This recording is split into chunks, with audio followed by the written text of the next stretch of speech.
they're like, oh, just bring him back for dinner.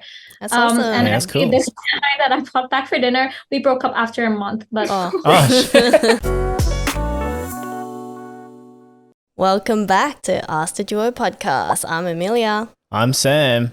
And we have two beautiful ladies here all the way from Hong Kong, Erica and Joyce. So they are the podcast Hyper Peaches, and we're going to be talking about relationship culture in Hong Kong. And because you two have both also traveled and lived abroad as well, so you got to see both like the western and the eastern side of things. So our topic for this episode is just asking and getting to know what the culture and the dating life is like in Hong Kong. But we'll get you guys to introduce yourself. all right, you want to go first? Yeah, sure. I'll go first. So hi everyone. My name's Joyce, born and raised in Hong Kong. I briefly studied in Hong Kong for middle school and high school, and then I went to high school in California to finish up high school. And then I went to University of Hawaii for 4 years. After that, I did a bit of work there for a year and a half. And then, I came back to Hong Kong and started working here and living here. And now currently, fast forward, I work at a local creative agency as a project manager. And a fun little background about me is that I'm a Pisces. And on weekends and on my free time, I love dancing, wave surfing, and exploring some cute wine bars and new cocktail bars with my friend here, Erica. Yeah. Nice. All right. So my name is Erica. I also same age as Joyce. Grew up in Hong Kong. Also born and raised. Basically, I studied high school, university in here, and after that, I spent a year in the UK doing my law degree, and after that, just came back to Hong Kong, and now just pursuing my legal career in here. Meanwhile, also doing this podcast with Joyce. Yeah, that's Nice. awesome. That's awesome. One side question: how did you guys meet? Oh, we've been friends a really long time. We went to school together when we were in middle school, so we've known each other since we were like eight or nine? nine? Yeah, Wow. pretty much. But Wow. we weren't like BFFs Yeah. at the first get-go. We were kind of each other's student, like we were students and we went to like the same class, we took the same classes. Mhm. She was like always like the A+ student. She was always like on top of it. She was the prefect. She, everything was in order. Wow. And I was just like the glider. I don't know what that even. I'm just like, I pass and then I'm good, And but for some reason, I think kind of throughout all these years, I studied overseas, and so for me to kind of establish like close friendships in Hong Kong has been quite a challenge. But for some reason, organically, me and Erica, we always have this kind of unspokenly effort that we make for each other to whenever I come back, she'll always hit me up for like a lunch or like a gathering or like a hang. Yeah. And I think that just really strengthened our kind of relationship and our friendship. That's awesome. True friends. Yeah. And it's just awesome how like you can just, some friendships you just know that they're always there for you, no matter like when you see them or like how often you see them, and they're just always there, and that's really nice to have. I think so too. And we're both actually really different in terms of personality, but I think like you said, like we're kind of like yin and yang too, like for like this podcast whole thing, like how the way we work together, the way we respect each other and like pick up on each other's kind of cues, it has been so natural and no arguments. And I told her from the beginning too, like before we started Hyper Peaches, I wanted to make sure that whatever happens with Hyper Peaches, just to make sure that it doesn't affect our relationship and our friendship whatsoever. Because the friendship that we've built for so many years it's always going to be more important than whatever, this would be. So Yeah, that's good. definitely. And speaking of Hyper Peaches, let us know a little bit about that and the podcast. We basically just want to do something together, and since we always have those like DMCs, we just feel like, you know what, let's start a podcast together.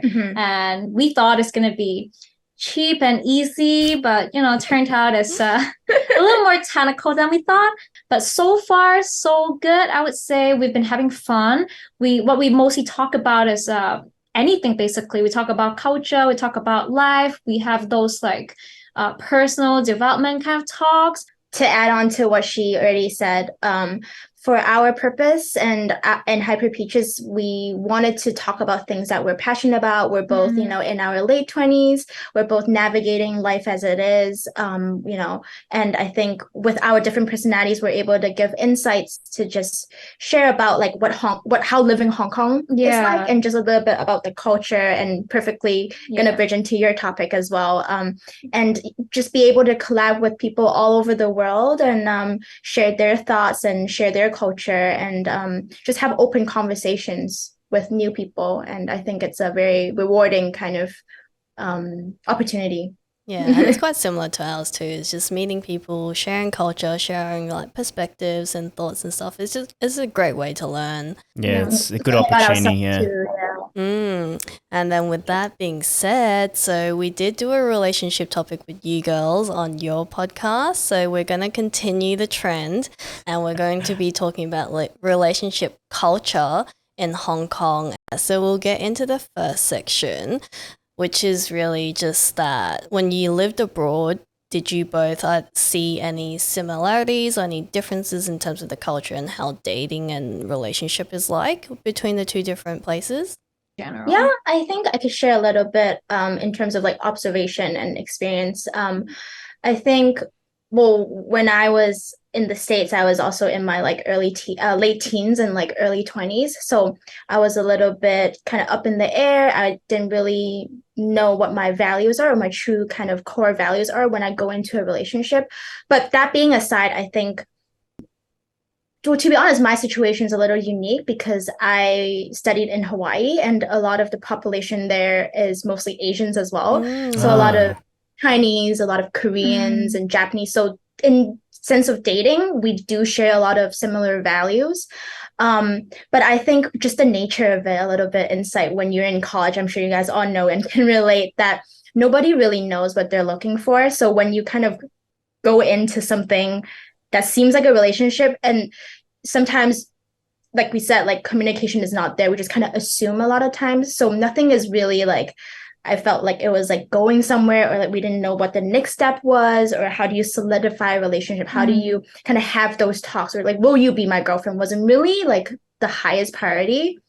It's mostly about having fun. Exactly. And the experience of it all, right? I think so. Yeah, it's quite similar to my experience because I guess for me it's also the overseas experience that I have. I spent half a year in Taiwan, I spent a year in the UK, but because it's still sort of a short period of time, people are not prioritizing the commitment to a relationship. They're all about like, I'm down to, meet up with different people. Where this goes. Yeah, to go on different dates, and it's more, I would say sometimes it feels a little bit like a more like a cultural exchange, because we're like, oh, this is how you do stuff in your country. Yeah, that's actually really interesting how you put it that way. I've heard and I've actually seen that the Asian culture is more of a confession, like making a clear line. Yeah, as opposed to your Western dating. Western dating is more like you don't know each other and you're just willing to give it a go. Yeah, that's exactly it. Yeah. So it is kind of like that, or? Yeah, it's 100% like that too. And I think with the culture, with like the age mindset, that kind of affected a lot. And after kind of college and us working and living in Hong Kong, you see kind of everyone going to like a really similar path, where everyone's like, in a stable relationship when in like their mid-20s and late 20s, and then transition, you're in a long-term relationship now. How do you have these kind of baby talks, marriage talks, engagement talks, buying houses? Like there's like a really clear next step. Now I feel like I see a lot. It's just really, interesting to see. Now that you mention it, I think so. Yeah, one of the most distinct differences between like Eastern and Western culture, I feel so far, is that people in here have a very clear-cut timeline, even in terms of dating. I mean, in terms of career, we all know, like, we all brought up in Asian family. We're like, oh, you're supposed to like finish certain level of studies by this age, and then get a good job by this age, and then get a family by this age. And then with dating, it's just like I'm trying to incorporate dating into this timeline. So if I meet a boyfriend by 25, I'm supposed to be with him at a very stable stage by 27 and get married by 30 and have a kid by 33. That's quite common, at least among my friends. Yeah, it's very calculated, local I friends. think. Yeah. For my like friends from other foreign countries, they are more carefree in that sense. They don't really set a timeline for themselves, and it's like it's all about. Well, I have a few friends that live in Europe and in the States. I think for them, they really prioritize like living in the moment, whether it's like with yourself, with your significant other, and that kind of like stands higher than anything else. Like they're kind of like core like must values. So I think when you have that mindset, that kind of shifts from like, oh, maybe I can just, I don't know, drop everything and like start over. Like for them, it's, I would say starting over is less of a big deal as to Eastern culture. I would say so. Yeah, I feel like Asian culture, everything is very around stability. Like you have to be stable, you have to be okay, like whether that's by yourself or with your partner or with your jobs. It's always about being stable and can you be okay. Whereas like other cultures, even in Australia, or like meeting other people who are dating or like just their families, they're just very like, if that didn't work out, that's okay. Like you don't beat yourself up for it. Whereas like Asians in general, the culture, they're very like, oh, what did I do wrong? Why can't I get a boyfriend? Why can't I get a stable job? Like it's very specific. Yeah, like it's always just like, what's wrong with me? Or like, how come I'm not stable? But it's like learning to be okay that you're not okay at that point in time. And then I think also one more thing to add on is like Eastern parents are, I would say now we're a bit more innovative and a bit more open-minded. But I think for our parents' generation, like they're still quite traditional, I would say. In what sense? In terms of like parental approval or like, if they meet our significant other, I think for them, like if I try to think in their point of view, I would say their priority is, oh, how aligned, how good is their career, how established they are in terms of career, how is their family background. Like I feel like those for them are like their top two unavoidable kind of instinct that they think of when they look at our significant others, right? And I don't think anyone's at fault. It's just kind of how they were raised to and how they were engraved to that mindset. And for us, I think we know at the bottom of our heart that that is their priority, you know? And I guess that kind of parental approval compared to other Western friends is more important to us in terms of in our dating life, because whether my parents like my significant other or not plays a very major part in what I would do next with that person. Whether we would want to go on to a further step or just even to stop the relationship and just and that's it for us. So leading from that, we wanted to just the dating in Hong Kong, which you kind of just touched on, and if your parents had some sort of expectations or things like that, is that something that you would consider when you're finding a relationship as well, or is it kind of like you incorporate a little bit of Western and like see how we go kind of thing? For me, honestly, depends on which stage of life I'm in. As in my early stage, in my early 20s, I really don't care as much because at that time, I'm also trying to explore what type of people that I'm into, what kind of dating lifestyle that I would prefer. So my parents' decision or what they really think about it, I don't care as much. But now, because I also want to consider marriage, maybe, in the next 3 to 5 years.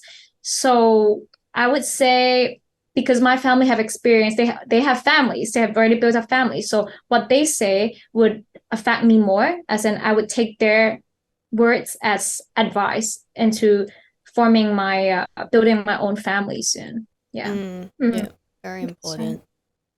And I think for me, I think I'm coming from experience. My current boyfriend is actually a family friend so our dads have been quite good friends prior to that's our so good. relationship. That's cool.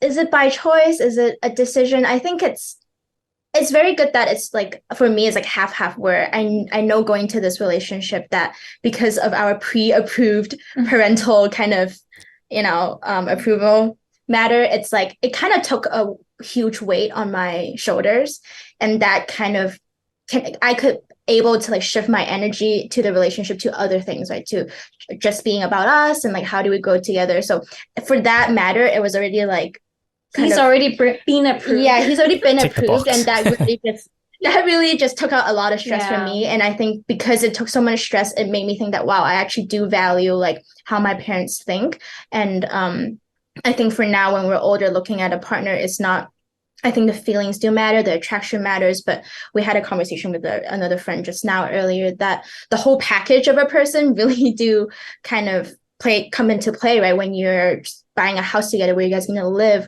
what kind of goals you guys are setting towards each together, career path, like how committed or how goal oriented you are as a person, like all these different elements play in a relationship in the long run, right? And I think both of us and everyone or at our stage in our lives are looking for long-term relationships. So I think our parental kind of values do matter now because we're playing the long game. So in terms of relationships in Hong Kong, do you think it's changed now in terms of the expectations? Like people now, because as you mentioned, family, like parents' expectations is very important, and it has a play as to who you choose or what you look in a particular person or a partner. But do you think the general aspect of people in Hong Kong. aspect of people in Hong Kong, do you think that's changed? I would say first off, because Hong Kong compared to most other Asian countries is relatively more westernized. So women in here value their feminism is like a huge thing. People really like female really value their own independency. And I think there are a lot of like very successful work females in here. And maybe that is one of the reasons why, because they also care about the family, right? They care about how their parents look at the other half. And because they're mostly so successful, so for them to find a match that would live up to their expectation, their living standard is getting higher and higher. Yeah, true. That's one of the changes. I would say change as in like higher standard. That's for sure. That's a good one. I think to add on to what Erica just said, another change that I've been seeing or been kind of seeing through the lens of my other friends is, well, we all know because of the pandemic, like and how hard Hong Kong took the pandemic, everything was shut down. Basically, any social gatherings were like minimized or limited. So for single people in Hong Kong to kind of have a normal dating kind of routine is kind of not a thing anymore, right? And the way people navigate dating, I feel like it's really on social social apps, like dating apps, right? Bumble, Tinder. I think there's like a few like local ones too. I don't know the names. Yeah, I think so. I just don't know. But Coffee Meets Bagel. Yeah, Coffee Meets Bagel. So there's like different type of dating apps that people have been using a lot, like occasionally, if not often, like depending. But I think with now things are opening up and bars are opening up, people are more, I guess they're more willing to go out too now because they've been stuck for 3 years and we're just going at it. Yeah. But I think that still changed because of the pandemic, that people are relying more on the social, like the apps to look for someone, whether it's for real, whether it's for fun.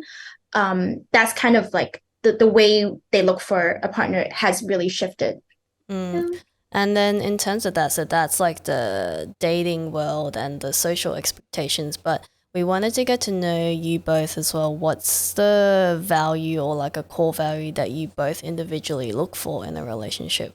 I guess it's also like a growing process for myself, because when I first started dating, obviously it's about the outlook. Like, does the guy seem cool? Does he seem like he's a lot of fun? And actually, I would say I am quite independent in the sense where I do not like a lot of what is that word? I don't like, not in the sense where I don't like to commit, but I don't like someone who always tells me what to do or take Gives up you too the much of my freedom. time. Yeah. Yeah, I need the freedom. But now when I date a guy, I think I really value the commitment. I do not necessarily have to spend 24/7 to be with him 24/7, but I want to know that he is responsible to me, to us, and he has his own planning for the future. He doesn't have to be someone who goes out a lot. He doesn't need to always be, just fun to be with, but more practical thinking. I guess that's what I'm Yeah. looking for in someone. Yeah, because after all, it's nothing without those kind of like practical consideration. Yeah. Like a good Interesting. foundation Yeah. to start off with. I think for me, what I value, I would say now, I mean, it always is always changing too, but I think one core value that I appreciate is just the comfort and like how well we mesh together is something that I prioritize, because with that kind of eases a lot of things that will occur, like that situations will occur. And I think one thing that I also really appreciate is like a sense of humor, where maybe other people don't find him funny, but as long as I laugh at his jokes, I think everything else is worth it. And I think that just really solidifies the relationship, right? Because when there's so many seriousness or negativity outside of the world, sometimes at the end of the day, you just want to come home to someone that is able to make you laugh without trying too hard. Just being yourself and being accepted, I think that in itself is quite sufficient and needed. And I think that has really shifted my mindset from when I was young to now what I look for in a relationship. I mean, Oh, comfortableness, that's definitely something that I think is so important. Just Yeah. comfortable to be with. Yeah. Yeah. Oh, there's something that I wanted to add on too, was I do appreciate someone that's really like goal-minded and like career-oriented too, because that actually pushes me to be more motivated at my job too. Because I'm someone that is I know I needed to be pushed to do better. Like I could be kind of sluggish sometimes, and I enjoy being sluggish. So to have someone to kind of look up to and give me that motivation really kind of helps me become a better person, I think. Yeah, for sure. I think you need a partner that that can motivate you in some way and form, and it's really important to have goals and to be driven with goals. You know what I mean? I think it's really important in a relationship to have that motivation on the side. Yeah. Because I don't know, because most people care about exactly like the monetary level that they're at, like the guys are at, like how much money they have, how much income they earn every month. But I guess for me, well, probably for the two of us, I don't think we care about that, Too the much of the figure. status, Not about the figure, but more about how you as a person is, like whether you are ambitious enough or whether you try to push yourself and driven enough for us to walk further as a couple. Yeah, it's so important because, like, say they currently had a really good job and they earn really good income, but if they settle for that and they don't have ambition to move further, but you do, then eventually that would become a massive challenge for you as well, because they're just happy where they are, but you're like, I want to continue to grow. And yeah, so that's really, really important. Yeah, and I think it also goes and adds onto the person's character too. When you see that they're actually ambitious, pushing themselves, that's the kind of person you want to surround yourself with. And it goes to motivating you as well, you know what I mean? So it all goes hand in hand. Yeah. And you are the 5 people that you hang around with the most too, so. That's a really true fact.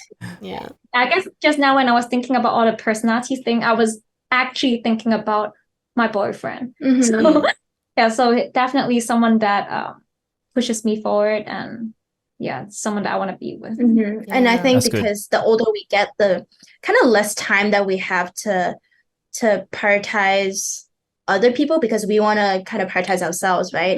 So when we do prioritize our friendships and our relationships, I think it's important to be clear that how much time, like who do we surround ourselves with? Because then outside of work and outside of, ourselves, we have to spend time with these people, and how well do we gel together is something that I look forward to now, and how much value I bring to the table for them and how much vice versa. Mm-hmm. Yeah. That's a powerful question and a topic in itself. Yeah. Because we were actually talking about this off the mic as well. Just about a different thing, but like similar explanation. And it's a massive topic, and we could maybe do another collab and continue on with this. But we'll move on to some dating etiquettes, but we'll start off with some dating etiquettes that might be like a social expectation in Hong Kong. So we were just explaining off the mic dating etiquette, for example, for yamcha, like when you go to drink tea and you pour tea for someone and you tap the table, that's like a Hong Kong etiquette. But is there something like that but in the dating world in Hong Kong? The first thing off the top of my head is that most of the time guys would be paying the bills. That's one big thing. That's like they expect the guys to pay the bill? Yeah. That's you? Yes. Not every meal, but most meals. First day? Most meals.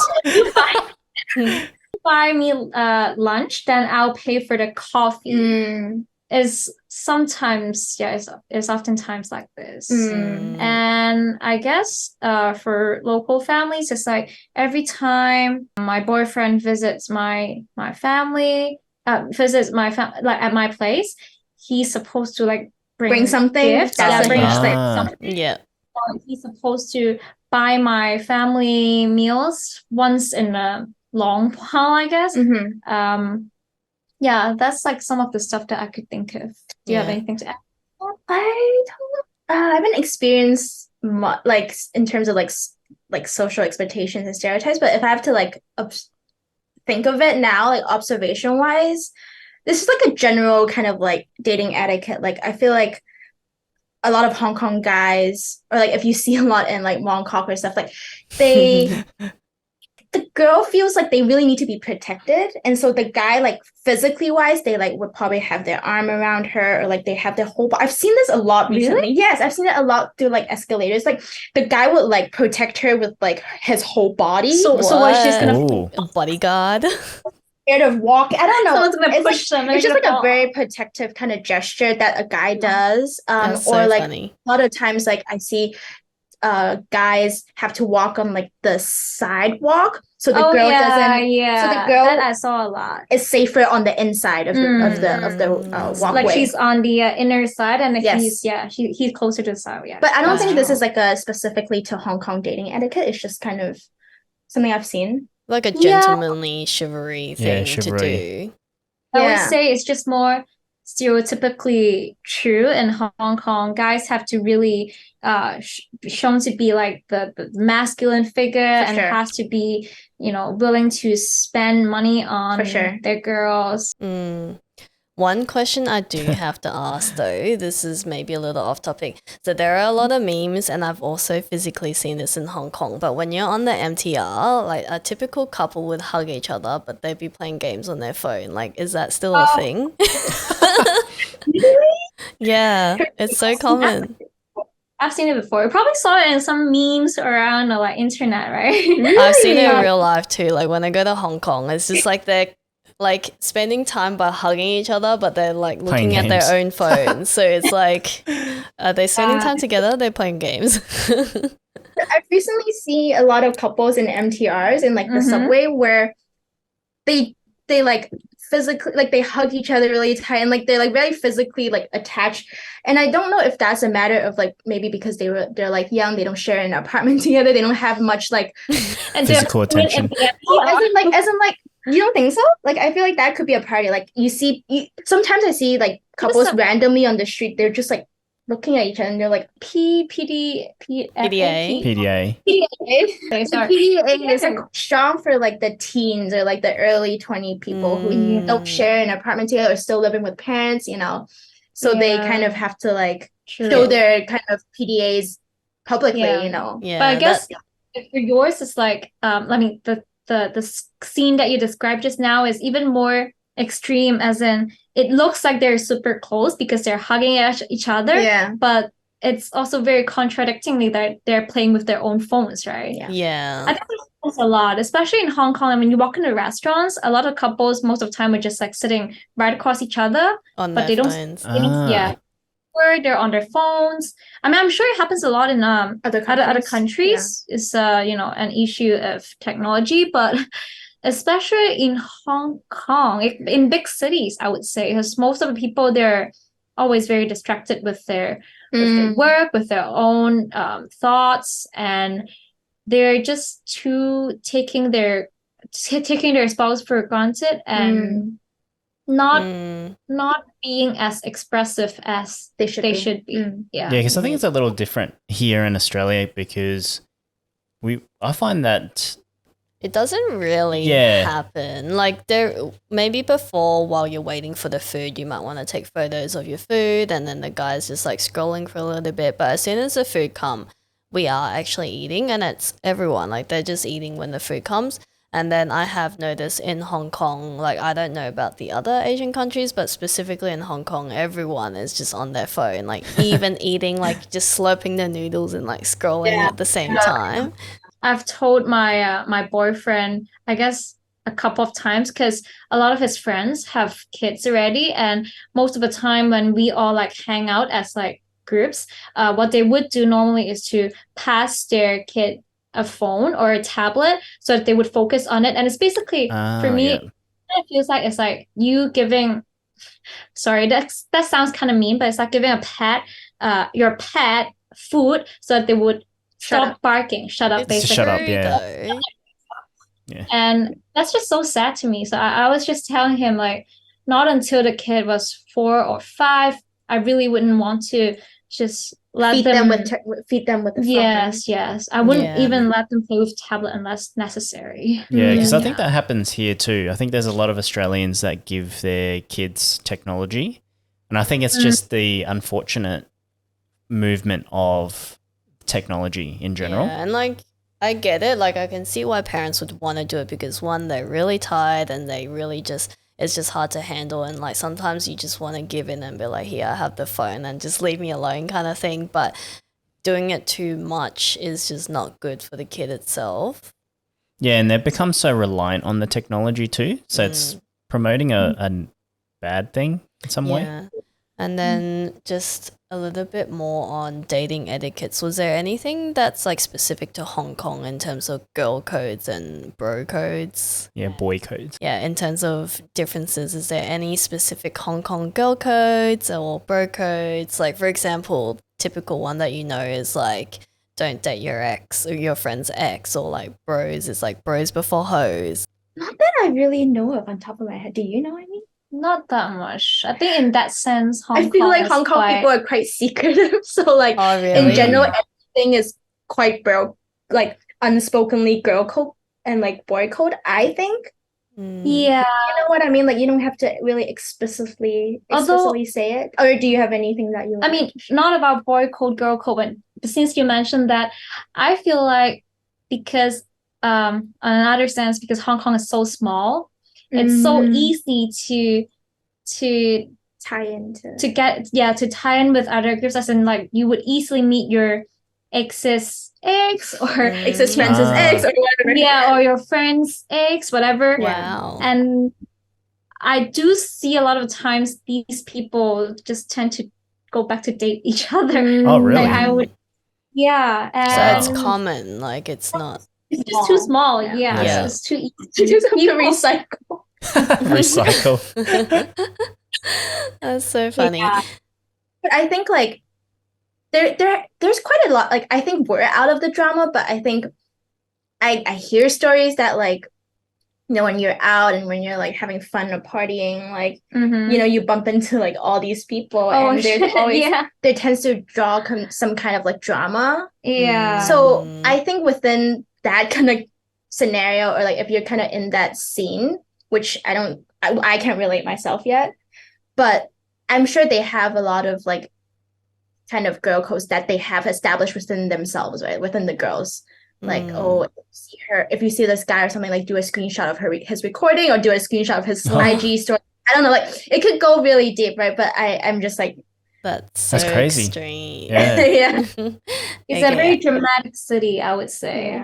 Yeah. Because everyone really do knows each other, and because we have a lot of expats here as well, and I think that expats, we're quite tied into them because I've studied in an international school, and the college that she went to, there was also a lot of like international students as well, and all those people are really well, like they're well connected with like the expats, so everything is kind of really intertwined. Yeah, I think so. So what I'm always telling her is that don't try to avoid making any kind of mistakes in here, because you would definitely be seen by one person who would definitely tell some other people, or words would just spread. Versus when if you're in a foreign country, then nobody knows you, then that's fine. Wow. Just have to be mindful of your actions when you're outside. But I mean, of course, we still like have fun and stuff. But And then another question, not really related, but just wanted to know, there's a term gong lo. Can you explain what that means? So I think that the word literal meaning is Hong Kong girls, and it's I think it's mostly a description of personalities, which is also an equivalent to another term, which is called 公主病, princess illness. And it's a characteristic, right? Yeah. It's a characteristic where you're kind of self-obsessed, self-absorbed, you're a little selfish. You're very materialistic. Very, very materialistic. Proud. Demanding. Yeah. Hermes versus Chanel conversations are always arise. I had to touch that. Oh my God, yes. It's a joke that we stole from a very famous comedian, not famous, a local famous comedian in Hong Kong called 69 Ranch. Yeah. So basically what he said is that, so you know how like some of the girls are into BDSMs and they would like their partners to hit them with a belt. Yep. But also some of the girls would not like that, and they would think it's really gross or really but disrespectful. For Gong Lo, it's a joke. Yeah, generally speaking, they would hate that. But if you hit them with an H belt, that H, they wouldn't mind. Yeah, we want to see if that's actually a thing. Like, is that actually true, and is that why the term actually came about? Yeah, I think it's true. It's quite common to not among my friends, of course, but I could see that especially among girls, if like in their mid-20s to early 30s, probably, as they have their own status. They now have more expectations, and they would want the guys to check off their list, basically. It's like a checklist on. Yes, I think so. But I think not only in Hong Kong, right? Like, yes, we see these patterns and we observe these people in Hong Kong, but like on top of my head, right, I could think like, oh, I would say like LA would have a lot of type of girls that are like this as well, that share the similar characteristics as a Gong. So it's very applicable depending on like what city you live in. So yeah, for sure. So I know you guys kind of briefly talked about this, but dating mindset shifts. So from a younger you to you guys now, has there been any major influences from your experiences throughout the time? And that can be anything from like parents' expectations that have that influence, or just dating, or personal experience. Yeah. For me, personal experience was something that really kind of helped shifted my mindset, my dating mindset from younger years to my like who I am today, just because I was away from home since I was 14, 15 to about 22, 23. So during that period of time, I had to really do some self-navigating and some dating around to just kind of know what is right for me, what is wrong for me, what is good for me, what is bad for me, right? So I think for that process, I was able to kind of appreciate more the longevity of a relationship rather than just like a fast kind of strong feeling and like fling and it just like kind of like goes nowhere. I feel like that's really a waste. Like for me to think back, I would say, oh, what a waste of time. But I would never change it anyways because now I appreciate the relationship that I am currently in, and for me to be able to respect the other person, for me to really speak my own voice and be able to kind of feel appreciated, right? And I think sharing the same values as well really matters. Sharing the same kind of interests do, I think, really I prioritize a lot as well, because during your spare time, like maybe if I want to go for a workout or if I want to go to a restaurant, and if the fact that he likes Japanese food as much as I do, that just really makes everything easier. Sam approves. Yeah, I think, sharing the same appreciation for food or sharing the same appreciation for music and just enjoying life. And that is something that I never really thought of when I was in, my younger days. And when I was in college, I just really wanted to live in the moment and thought that guy kind of gave me some kind of feeling that I never felt, but it just really went away so quickly and never gave me any stability that I needed or wanted. And now I think we're both more sure of who we are and who we want as a person and with the other partner. I think, just like you said, like knowing yourself a bit more is able to solidify your dating life for sure. Yeah. So like you would say, just trying to recap for yours, is back then you didn't have too much of certain things that you want to look for. It was just kind of like, I like him, let's try this, but it wasn't thinking a bit more long term and having all those kind of things that you would consider. Exactly. Like I'm a bit more realistic now in terms of looking for, a right partner, whereas before it was really just heat of the moment and not thinking the longevity of everything. So that comes with maturity and age. So that definitely helps. Yeah.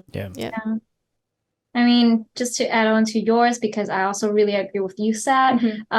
It's a mix of factors, basically, like parental approval. Now I take that more into consideration. And also, I guess for me, it's like a little bit like trial and errors. Before, I feel like I would want to be with this guy because he gives me excitement. He is very different from who I am.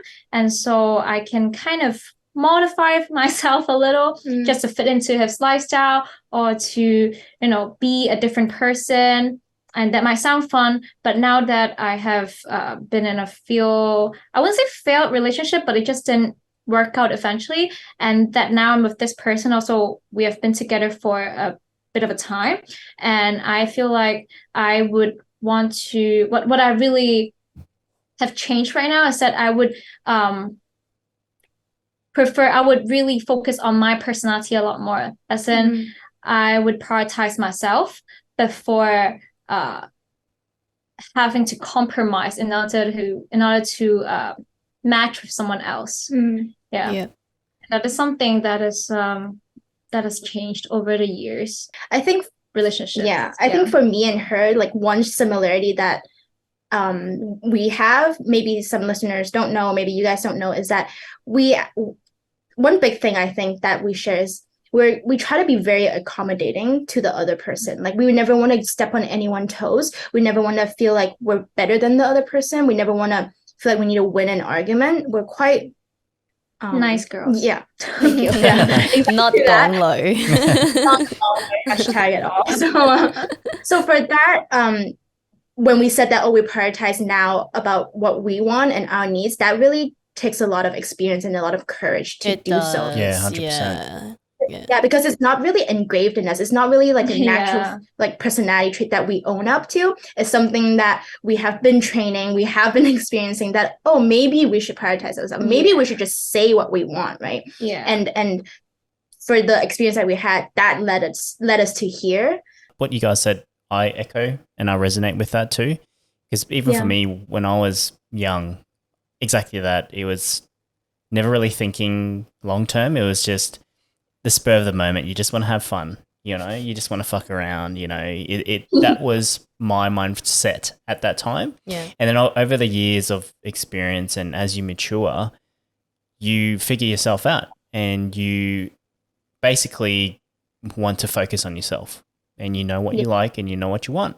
So yeah, I think I really do resonate with what you guys have said. Yeah, and then the next thing, like when you move into a serious relationship where you meet the parents, like is that a really big thing in the like Asian or even Hong Kong culture? Like your relationship has to be very serious for you to meet the parents. I would say so.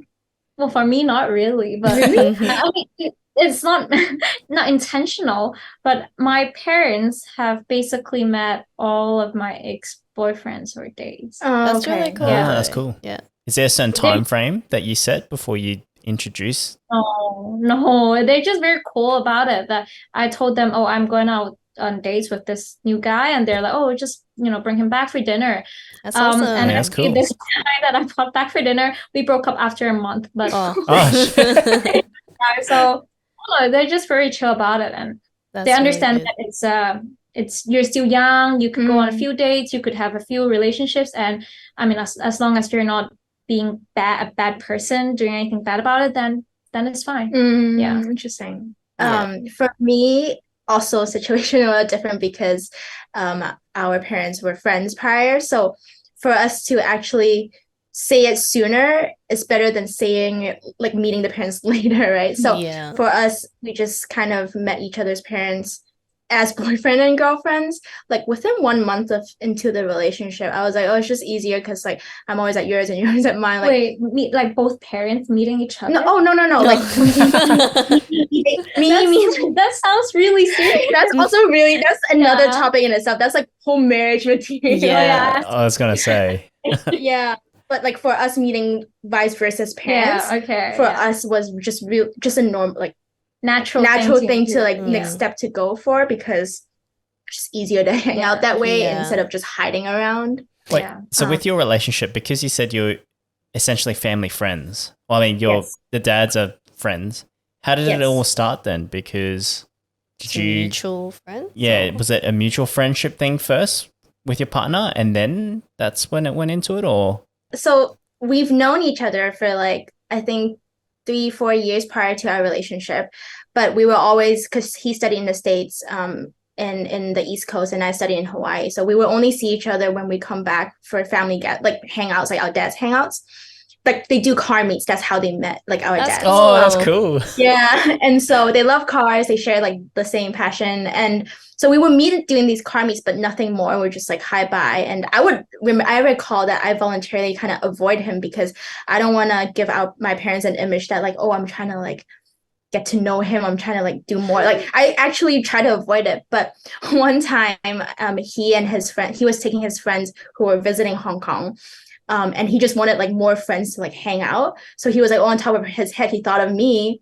So he just like Facebook messaged me and asked if I was free to hang out with his friends. And I was like super free that night as well. I was like, oh, okay, sure, why not? And that's how it started. That's awesome. Yeah, Sam would love these car meets though. He's very into cars. When you guys come to Hong Kong next time, just yes, for sure.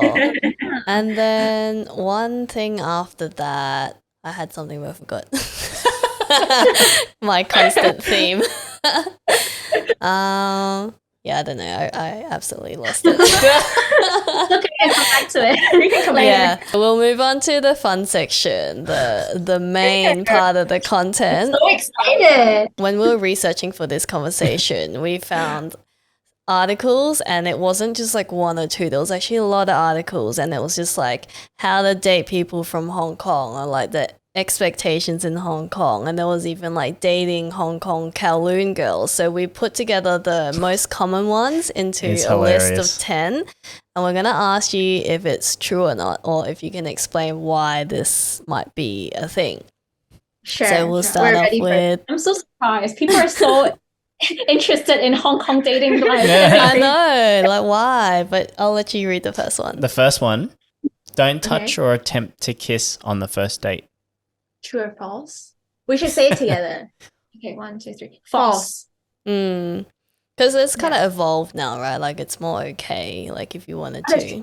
It is back in the days, and I think yeah, people are a bit more open-minded. A lot of people in Hong Kong actually have lived abroad or studied abroad too. So I think everybody have experienced how the Western culture is in terms of dating, and when they're back, it's just really kind of the transition. Actually, on the contrary, I would say, because Hong Kong people live such a busy lifestyle, they always have this like, what do you call that? Like instant lifestyle. They want things to go fast. from 1 to 10 in like an instance. So I would say most wouldn't really mind kissing or even more on the first day. Yeah. Okay. Yeah, and then number 2, I don't know why this is on a dating thing, but tap your table when you're being poured tea. That's a dating etiquette expectation. Maybe when you're with the parents. Yeah, when you're with the family gathering or like meeting their parents, and it's something that a gesture that you should know when you head into True.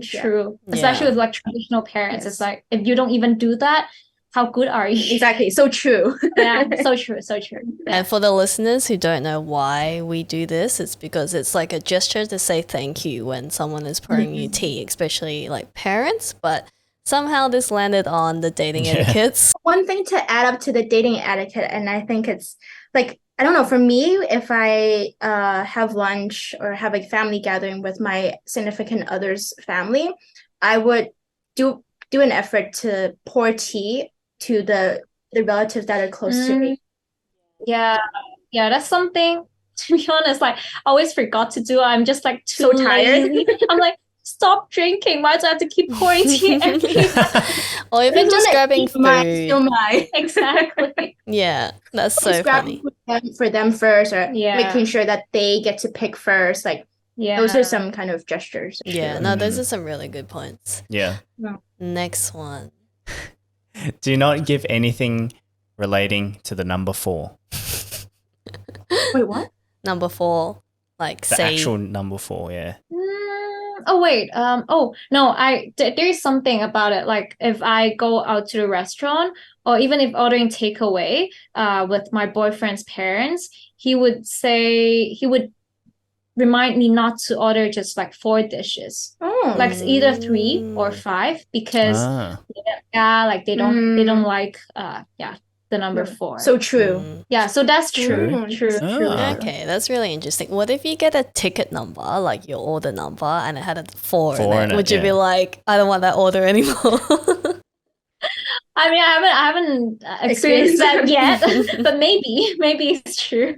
And for the listeners, 4, it also sounds like, was it die? Die, die, and that's why we avoid that number. Yeah, I mean, if you go to Hong Kong, most elevators don't have the number 4. The 4th floor. Yeah.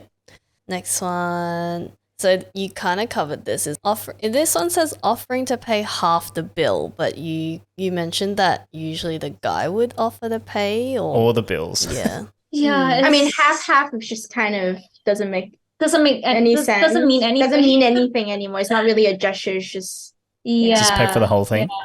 Yeah. So pay for the whole thing, true, but half probably false, I would say. Yeah, and also you probably, if you go out for like a dinner, then you should make sure you also send the girl home. Like you share the cab. You have to send her home. Offer to give her a ride home, to make sure she's home safe, to make sure she texts you when she gets back to her apartment. That's so nice. All right, this one is a bit you read it. So this next one is, do not do more than 3 shots. And then there was this second article which is kind of the same. It's like, thou shalt not do those extra shots at LKF, like Lang Gui Fong. Do not do 3 shots, and I can commonly say false. Yeah, it is false. Well, because it depends on each person's kind of alcohol tolerance as well. Yeah, like, true. 3 shots does not get me at all, then why do I have to stop at 3 shots, right? I don't know why. True. But I can understand why maybe the guy wants to take care of the girl, in the sense where you know what I mean? Like, it's a manner kind of you don't want to get the girl drunk. You don't want to actively try to get the girl drunk, because it'll look right? bad on Looks them bad, too. Yeah. Yeah. Yeah. And then if they had to take them home and they're all drunk as well, that's definitely not That gonna looks look really good. bad in That's LKF true. too. So That's true. Yeah. you get the weird look from other people. Yeah. And if you guys do meet at LKF, make sure you like twist the story around a bit. Don't tell our parents that you guys meet at LKF. That's true too. Oh. Really? That's a bad start of first date. Because Some LKF parents. LKF is like just really known for like the wild light like night district. out and clubs and like Yeah. Mm. Yeah. So it's not really like a good image if you tell your parents that, oh, I just met him at a club or like a dodgy bar, you know. Mhm. Yeah. Ah. It's better to meet at a cafe or, you know, you guys had dim sum for lunch. You know? Mm. All right, that one's definitely false. Next one is never take the last part of the food left on the tray. Oh, Oh, actually, true. well, not dating, but Just general Yeah. etiquette, right? in General, general, like I a group think- setting. True. Yeah, true. I don't actually know why, because I feel like it's a waste of food. It's if a you- waste of food. Yeah, I was if going to you say don't that, finish yeah. lots Yeah. with it. But I don't actually follow this rule, but Mm. Oh, I know a really? lot of Ah. But I think why people do it or why that's the thing, it could be a possibility of them not like that. You don't want to be that person who like looks like you're like overeating or you're like Yeah. greedy. Greedy. You're trying to like eat so much, you know, because it's a kind of social gathering, right? Everyone's paying for the food, I guess. So Yeah. it's only Yeah. normal to just kind of ask True. about it, you know. True. But Yeah. also it's a little unnecessary. Yeah. For me, it's like mostly I ask about it, Yeah. and if no one Wants else it? wants it, then I'll just finish it. Yeah. 'Cause- It's kind of yeah. funny hearing that answer because me within my group of friends, like I have a whole group of like Asian friends as well, and it actually does happen. There's always one thing left on like all the dishes, and you're like a gathering, like how you know that you're at an Asian gathering is that there's just one piece left on every single dish. So true. Yeah. True. Right, next one. Order an elaborate dish so you can share it rather than like individual meals. On a date. I would say it's true. Yeah. I Mostly mean, true. it would seem like you would appear to be more of a sharing person Yeah. rather than to individualize. But I think it's a conversation to have amongst the couple themselves. Like if, say, for example, if the girl is vegetarian, then it's a really Yeah. kind of better way to just Yeah. order your own main course rather than sharing, right? Yeah. Yeah. But But I those think are it's exceptional exceptional situations, but I think it's a good manner to always ask, like, oh, do you feel like sharing food, or should we just do our own thing? Like, what do you feel like you know, having that communication at first doesn't hurt. Yeah. Yeah. And Yeah, it's true. one thing that I can think of is that because most girls, I don't know, like most Hong Kong girls are quite petite, quite slim. They don't actually eat a lot. So when you go on a date with like a Hong Kong girl, just make sure You're like, mindful of the of the portion mhm. size, and make sure you are prepared to finish up whatever she has left off. Yeah. Yeah. But that's actually something that I did notice and I kind of learned. Like living in Australia, I find that a lot of, like, I don't think they do it intentionally, but it's just a habit. A lot of Westerners do tend to order their own dish, even in group settings. And then when you go out with Asian groups, they're always like, let's share this dish and let's like all just grab everything and we'll just share together. And that's more common. And then Westerners are very like, I want this one, like I'll order this. And like they're all just getting their own dish. So I wanted to see how that was in Hong Kong. Sharing is more common. Yeah. And yeah, I think that I like appreciate sharing too now too. Like because I've been, you know, at these settings so much. Yeah. It's just like everyone's like, oh, let's just share it because you get to try different dishes that way, right? And it Yeah, makes total true. sense to me. And I'm like, okay, Yeah. that's kind of it. Next one is Thou. thou shall know at least one secret bar or restaurant. True. I would say it's true. That makes you like, you know, like someone Cool. Yep. yeah. 'Cause one thing that maybe we haven't touched, maybe we kind of missed out just now, is that a typical like date in Hong Kong mostly involves a lot of like eating and drinking, for sure. because it's such a city life, right, that we live in, and it's like typical date. It's like full day. It's like you go to a cafe for like nice coffees, then you walk around for a bit, then go to a fancy dinner, and then go to a fancy bar for drinks. Mhm. That happens. That's quite common for most girls. Like a typical date. So yeah. So knowing like a secret bar or restaurant, especially there are so many hidden bars or restaurants in It's Hong definitely Kong. a plus. Yes, it shows that like, oh, you know something. Yeah, like, you know your way around. Gotta get Hong you Kong. girls to take us out to a hidden bar. We got you. Yeah, we got a list. We have Yeah. a whole list. We have a Okay. go-tos, and we have like the must-try new places. Oh yeah. We're ready. Yeah. All right, next one. Thou shall not look. Wait, always look good while running into Bay or X Bay in Soho. Is this the? What's Is so this? specific? It's so specific that it's I amazing. don't know. Yeah. Yeah. I would say it's a very hard truth. Like it's a very high Oh. truth. True. Because Soho is so. I don't know the last time you guys went to Hong Kong. So LKF is like, say, imagine it's like right here. Mhm. Soho is like right next to it, right? It's like kind of attached. But Soho is where kind of all the hipsters now go to.